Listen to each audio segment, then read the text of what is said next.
Ibiciro bigabanije by'amazi mu bice by'icyaro biherutse gushyirwaho na RURA ari nabyo bigomba kuba byaratangiye gukurikizwa kuva tariki ya mbere z'ukwezi kwa mbere uyu mwaka binyuranye bitewe n'uburyo ayo mazi atunganywa. Ibiciro by'amazi y'isoko byavuye ku mafaranga 10 kuri litiro 20 bigera ku mafaranga y'u Rwanda 8 gusa. Amazi aboneka hifashishijwe ingufu z'amashanyarazi ubona amafaranga y'u Rwanda 20 avuye kuri 30. Ibiciro by'amazi atangwa hifashishijwe mazutu ndetse n'ava mu nganda nayo yaragabanijwe ku batuye mu cyaro.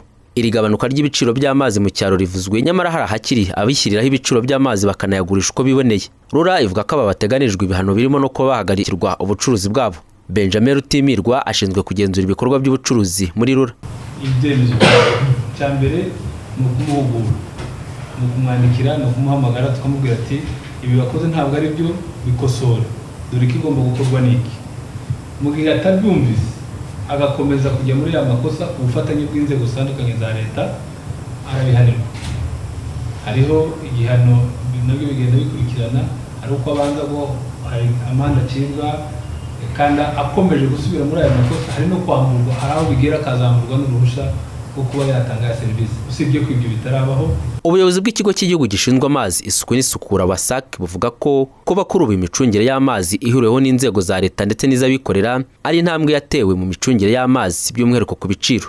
James Sano ni umuyobozi mukuru w'ikigo cy'igihugu gishinzwe amazi isuku n'isukura.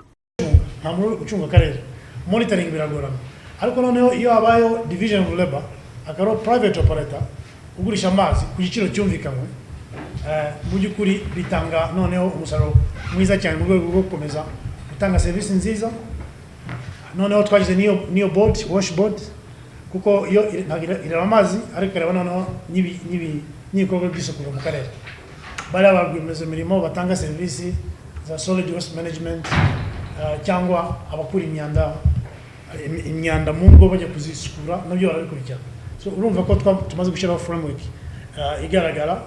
Imibare itangwa n'ikigo cy'igihugu gishinzwe amazi isuku n'isukura igaragaza ko kuri ubu hafi 85% by'abanyarwanda bagerwaho n'amazi meza.